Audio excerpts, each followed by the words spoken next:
नमस्कार। मैं आशीष राठौर आपका फिर से एक बार स्वागत करता हूं। अगर कांग्रेस के खिलाफ और विपक्ष के खिलाफ अगर आप कोर्ट में जा करके अगर जनहित याचिका दायर कर देते हैं तो सीधा कोर्ट से ऑर्डर आ जाता है कि आपका लाइसेंस रद्द कर दिया जाए, धमकी दे दी जाती है। अगर विरोधी और विपक्षी और इस भारत देश के लिए जो देश विरोधी एजेंडा चला रहे हैं उसके खिलाफ अगर कोई वकील जनहित याचिका दायर कर दे, जनहित याचिका लेकर के सुप्रीम कोर्ट में या हाई कोर्ट में कहीं भी चला जाए तो सीधा वकील को कहा जाता है कि आपका लाइसेंस रद्द कर देंगे, नहीं तो आपका लाइसेंस वापस ले लिया जाए। दोस्तों, ऐसा ही मामला सामने आया है कि लाइसेंस छीन लिया जाएगा। आखिर ऐसी धमकी वकीलों को क्यों दी जा रही है जो राहुल गांधी के खिलाफ अगर जनहित याचिका दायर कर दे रहे हैं? आखिर इस तरह की धमकी क्यों दी जा रही है? देखिए, चीफ जस्टिस ऑफ इंडिया की तरफ से एक बड़ा स्टेटमेंट आया है। इसको लेकर के काफी ज्यादा बहुत तरह की बातें सोशल मीडिया पे चल रही है, इसके बारे में बताएंगे।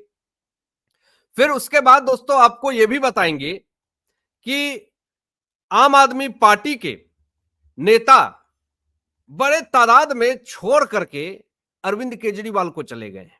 इससे अरविंद केजरीवाल की कुर्सी पे खतरा आ गई है, वो भी बताएंगे आपको।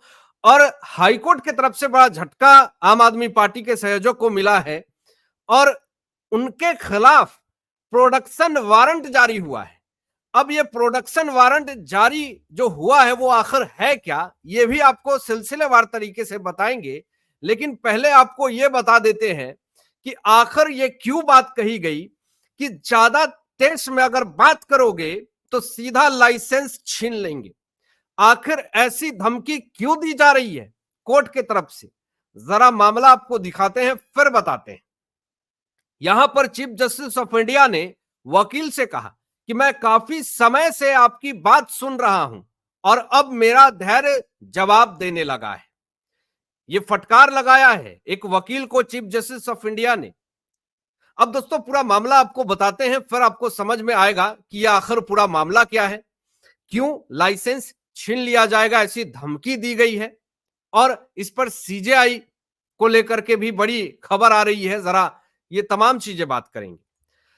दोस्तों, वकील हैं जिन्होंने जनहित याचिका दायर करी है, उनका नाम है अशोक पांडे और इन्होंने मंगलवार को भारत के मुख्य न्यायाधीश डीवाई चंद्रचूड़ के समक्ष सर्वोच्च न्यायालय की एक अन्य पीठ द्वारा पारित आदेश का उल्लेख किया जिनमें उन पर जुर्माना लगाया गया। पहले 50,000 का भी जुर्माना लगाया था गया, फिर 25,000 का जुर्माना लगा दिया गया था जो जनहित याचिका करता है अशोक पांडे जी।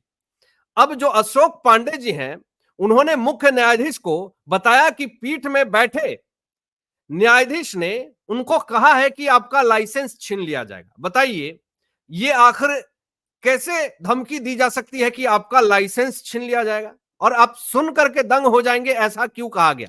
इस पर आगे पर्दा पर से जो है वो पूरा भेद खुलेगा। यहां पर देखिए, मुख्य न्यायाधीश ने टिप्पणी की कि बहस के दौरान थोड़ी गर्मी गर्मी हो जाती है, लेकिन आप पीठ के न्यायाधीशों पर इस तरह के आरोप नहीं लगा सकते हैं। मैं वकीलों के साथ कभी दुर्व्यवहार नहीं करते हैं वे, ऐसा चीफ जस्टिस ऑफ इंडिया ने यह बात कही कि गर्मी गर्मी हो जाती है तो ऐसा हो जाता है वैसा हो जाता है, वो कभी भी दुर्व्यवहार नहीं कर सकते हैं वकीलों के द्वारा, वकीलों से ऐसा कभी भी दुर्व्यवहार नहीं कर सकते हैं। देखिए, पांडे जी ने पीठ को बताया कि हर बार जब मामला वो दायर करते हैं तो उन पर अनावश्यक रूप से जुर्माना लगाया जाता है। तो देखिए, चीफ जस्टिस ऑफ इंडिया ने यहां पे क्या कहा कि सुनिए, मेरे सहकर्मी के खिलाफ कोई आरोप मत लगाइए, कृपया, यह मुझे स्वीकार्य नहीं है। यहां सभी जज अनुभवी जज हैं, वे सालों से जज हैं। आपके वाकई जो आप ये आरोप लगा रहे हैं वो पूरी तरीके से गलत है। आपने वाकई मेरे सहकर्मी को उकसाया होगा, उकसाया होगा, ये वहां मौजूद नहीं थे, लेकिन ये सीधा वकील के ऊपर ही आरोप लगा रहे हैं। और देखिए, जिस तरीके से लाइसेंस छीन लेने की धमकी पांडे जी को दी जा रही है, सोशल मीडिया पे लोगों ने कहा कि जो न्यायाधीश इस तरह की टिप्पणी दे रहा है, पहले तो उसका लाइसेंस छीन लेना जाना चाहिए। ऐसे स्टेटमेंट ये कैसे दे सकते हैं? दिन दहाड़े एक वकील को इस तरह से आप कैसे धमकी दे सकते हैं?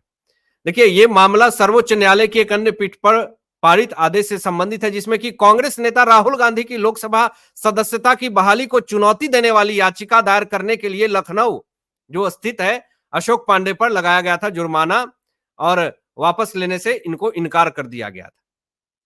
दोस्तों, आप मुझे बताइए कि राहुल गांधी की लोकसभा सदस्यता की बहाली को चुनौती देने वाली अगर जनहित याचिका अगर अशोक पांडे लगाते हैं, तो उनको क्या यह कहा जाएगा कि आपकी लाइसेंस रद्द कर देंगे, आपकी लाइसेंस छीन ली जाएगी? और सिर्फ इसीलिए कि राहुल गांधी के खिलाफ उन्होंने लोकसभा सदस्यता बहाली को चुनौती देकर के जनहित याचिका दायर कर दी, सिर्फ इसीलिए? तो यही सारे मामले जो हैं वो धधक रहे हैं। इससे पहले मैं आपको बता दूं कि न्यायमूर्ति बी.आर. गवई और न्यायमूर्ति के.वी. विश्वनाथन की पीठ ने क्या कहा था, यदि आप एक शब्द भी बोलेंगे तो हम आपके खिलाफ न्यायालय की अवमानना का मामला दर्ज करेंगे।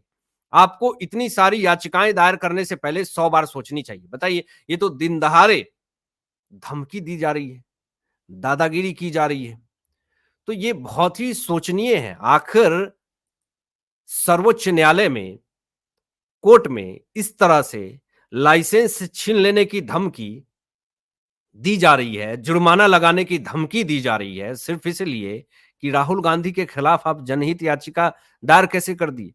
ये बहुत बड़ा सवाल है दोस्तों। और इससे कहीं ना कहीं सोशल मीडिया पे लोगों ने कहा कि जिन लोगों ने अशोक पांडे जी का जनहित याचिका दायर करी, उनकी जो लाइसेंस छीनने की बात कर रहे हैं, जो उनके लाइसेंस छीनने की बात करें, पहले उसकी लाइसेंस को रद्द कीजिए, उनकी लाइसेंस छीन लीजिए।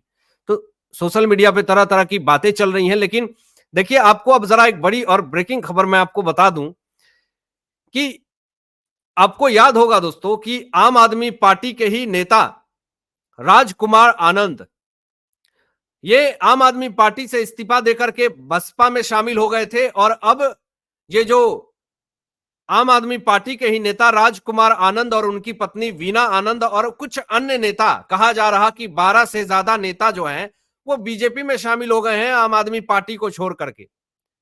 ये बहुत बड़ी और ब्रेकिंग खबर है दोस्तों, और ये आम आदमी पार्टी के लिए एक बहुत बड़ा झटका माना जा रहा है।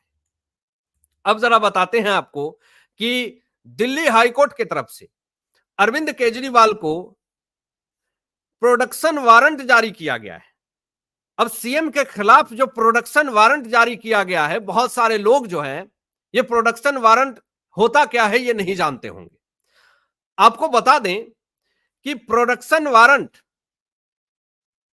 जो, अगर संक्षेप में आप इसको समझें, तो जो हिरासत में बंद किसी कैदी को उसके विरुद्ध दर्ज मामले की जांच के लिए उपस्थित होने के लिए उत्पादन वारंट जारी किया जा सकता है, या उत्पादन वारंट केवल किसी अपराध के आरोप का उत्तर देने या किसी कार्रवाई में उपस्थित होने के लिए जारी किया जा सकता है।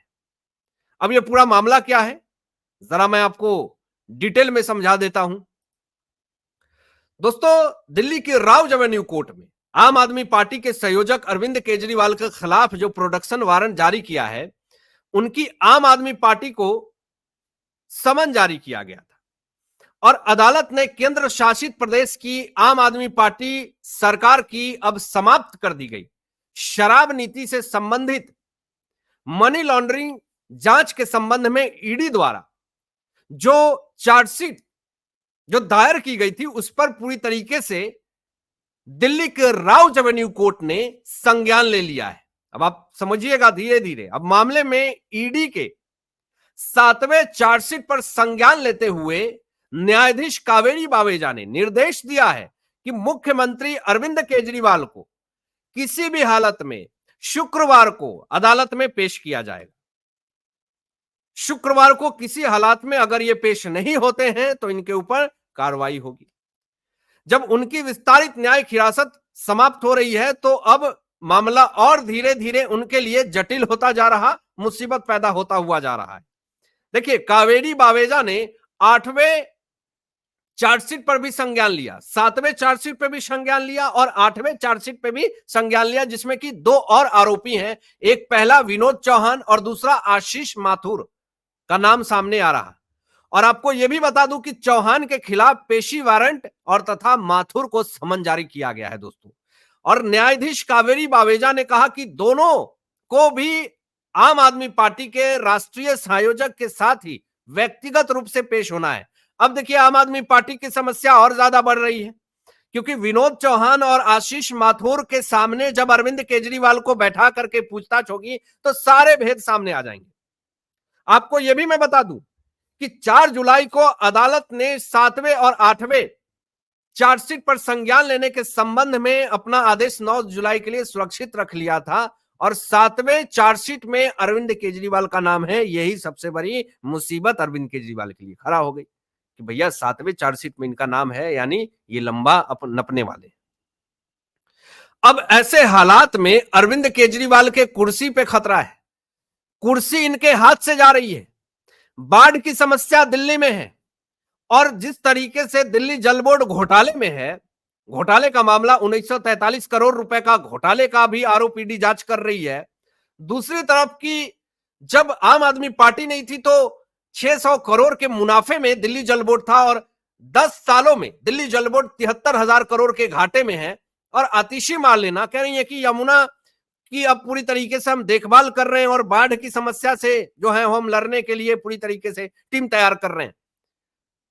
जब मुसीबत खड़ा होती है तब ये लोग मुसीबत के समाधान के लिए सामने आते हैं, लेकिन पहले से कोई प्रिपरेशन नहीं होता है इनका।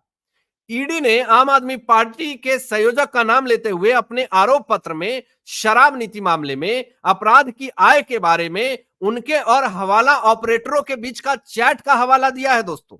और आपको मैं यह भी बता दूं कि हवाला ऑपरेटरों के चैट बरामद की गई है जब राजनेता को यानी अरविंद केजरीवाल को 21 मार्च को गिरफ्तार किया गया था। ईडी के समन की अब ये अवहेलना कर रहे थे, 9 समन अवहेलना कर दिया जब इनको गिरफ्तार कर दिया गया था।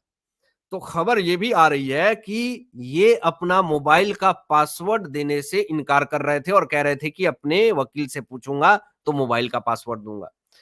इसको लेकर के बड़ी अपडेट ये है कि इस पे भी कड़ी जांच की जा रही है और अरविंद केजरीवाल क्यों अपने मोबाइल का पासवर्ड नहीं दे रहे हैं, इसकी भी गहन से जांच होगी और इसके लिए भी पूरी तरीके से इनको सख्त सजा मिलेगी।